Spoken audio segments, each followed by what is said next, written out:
Hello and welcome back to HEMA Fight Breakdowns. It's been a couple weeks because of the holidays, and guess what? It's going to be a couple more weeks of inconsistent videos in the future, but for now, we're going to talk about something else I did to my fencing. Now, if you've watched my channel for a long time, you might remember a video I made a couple years ago where I changed my fencing stance from right leg forward to left leg forward. Not a really big change, but one that I did for a number of reasons. And most of those reasons involved the fact that I was already a very defensive fencer, and I found that putting my left leg forward gave me a couple of really fun defensive options while opening me up to maybe throwing a couple more passing step direct attacks in the future. Passing step direct attacks, which I ended up never really incorporating. But what happened very recently, more than a couple weekends ago now, is that I went to a tournament and I debuted another change to my fencing style. This time, rather than changing up what foot I had forward, I was changing up what grip I had on the sword.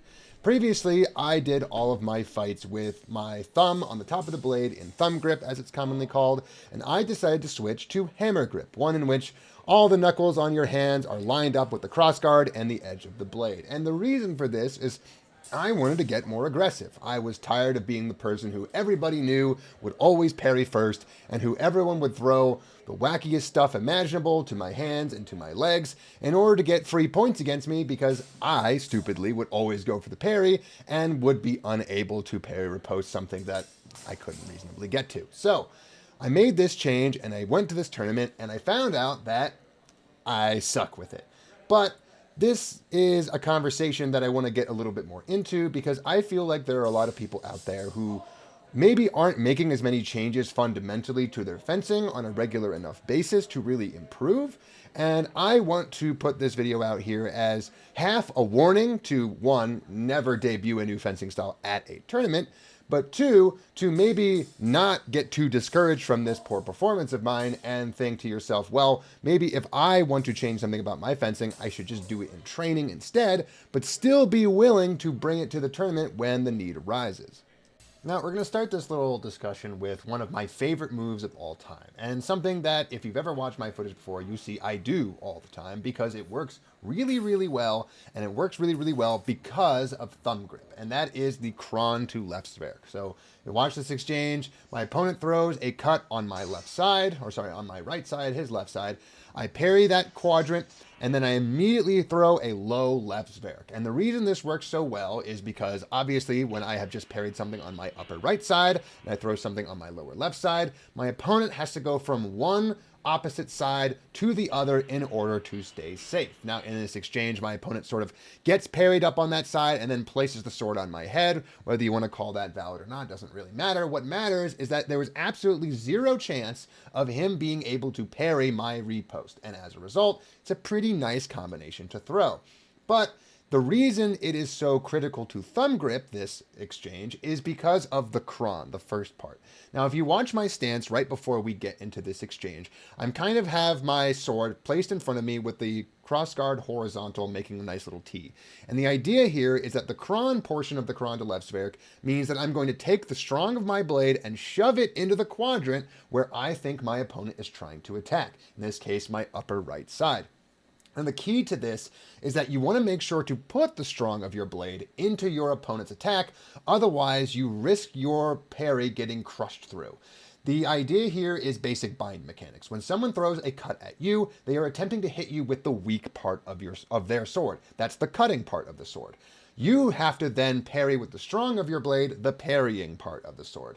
And the reason for that is that if you put your weak into your opponent's weak or mid, chances are their increased velocity and momentum is just going to plow straight through. Especially in something like thumb grip, where you don't have an arm that's really properly bracing that particular direction that the blow is coming from, and it's very likely to just push it out of the way, rotate your wrists, and you'll get hit through your guard. So you have to make sure to put the lower part of your sword up there, and that means having to kind of throw your arms in the direction that you think it's coming from.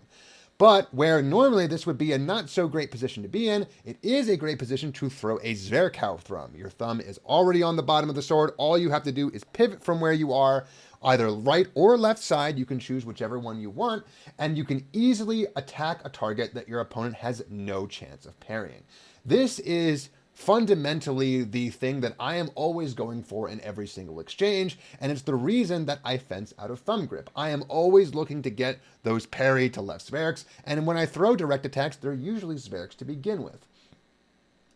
Now, what makes hammer grip so fundamentally different is not just in the sense that you can't do a parry to left Sverk combination, you obviously can, but it changes how you initiate the action through the parry.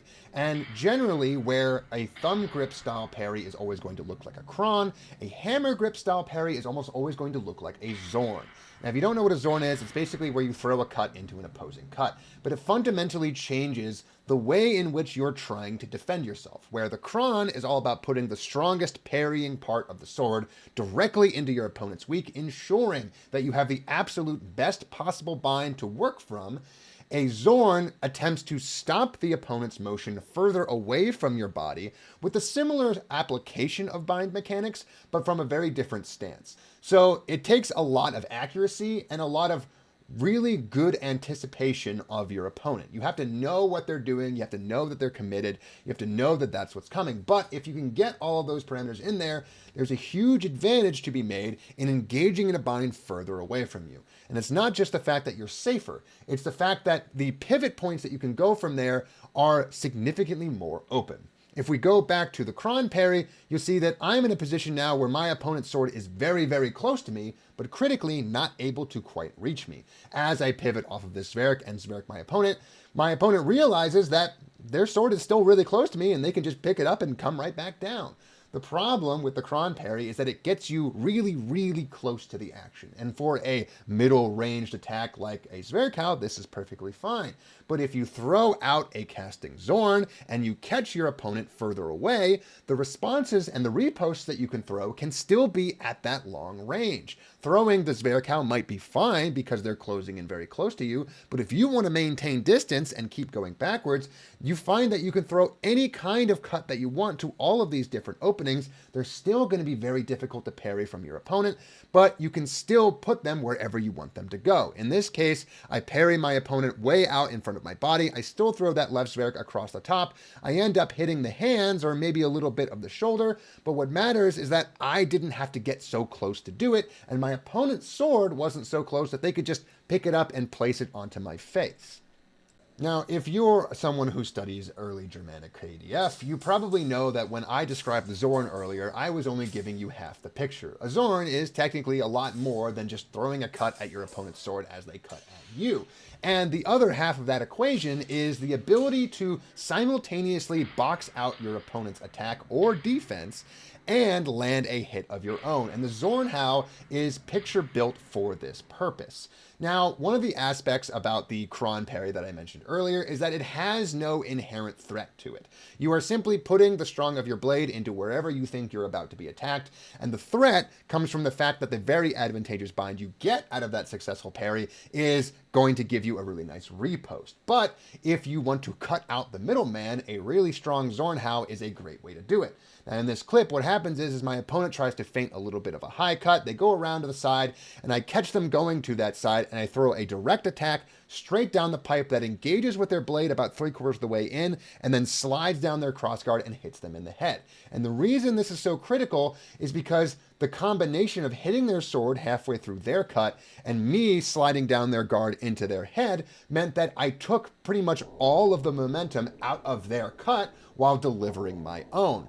And generally with Zornhaus, this is the goal that you're trying to get to. You want to be in situations where you're not just defending yourself with your Zorns, but you're also putting yourself in situations where once you can consistently take all the stank off of their attack, that you're then pivoting from there either into a direct attack as a follow-up of a repost, or just morphing your direct Zornhau attack directly into their head or into their body and scoring some points while stuffing the attack that they threw at you. This is theoretically the fastest possible parry riposte that you could ever get. Faster even than the Kron to left Sverk. So if you can master this hammer grip and you can master these Zornhaus, you can very, very critically speed up your parry riposte game to the point where there is no longer any real distinction between your parrying Zorn and the attacking Zorn that you're throwing simultaneously. Now, there's a concept I've been alluding to, which I want to go into a little bit more detail here, and that's the idea of changing up your style mid-fight in order to adapt against an opponent. As I pointed out, my opponent here, Derek, was basically up on a lot of points and realized about halfway through the fight that every single time he attacked first, I parried, I riposted, I got the points. So he stopped doing that. He backed himself into a corner and let me attack him, and every time I attacked, I lost. And as a problem, there's a lot of different ways that you could try to approach this solution.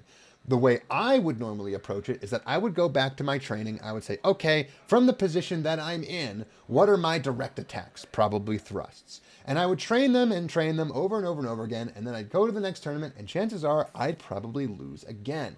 And that's because the fundamental changes I would be willing to make would not involve such a fundamental change as changing the grip of my sword, changing my stance, maybe even changing which leg I have forward. And what I'm here to tell you is that there's a lot of people, I think, that are in my position. They are going to tournaments, they're doing pretty okay for themselves, maybe even well, but they find that there are certain styles of other fencers that are just a bad matchup for them.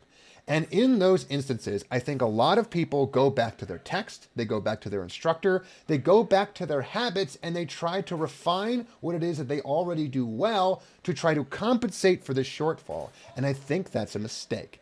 I think that what people need to do is they need to completely and fundamentally change the way they approach the fight in training, not in the tournament.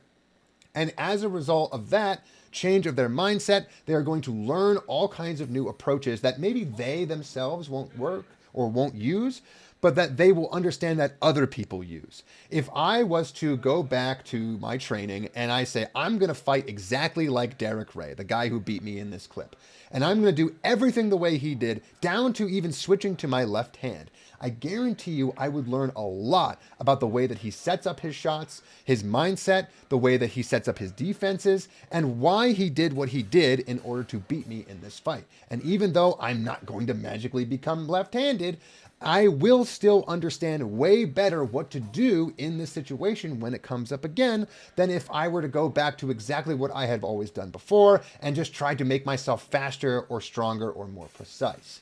I think that's where a lot of people are in their training. So if you want to get better, genuinely want to get better, you need to be willing to deviate from the style of your instructor, of your master, and of yourself, and you need to make yourself a beginner again in a completely different approach, in a completely different discipline, in a completely different style. And that is the only way that you're going to get the tools and the adaptations that you need to overcome the kind of stylistic fights that you're basically choking in.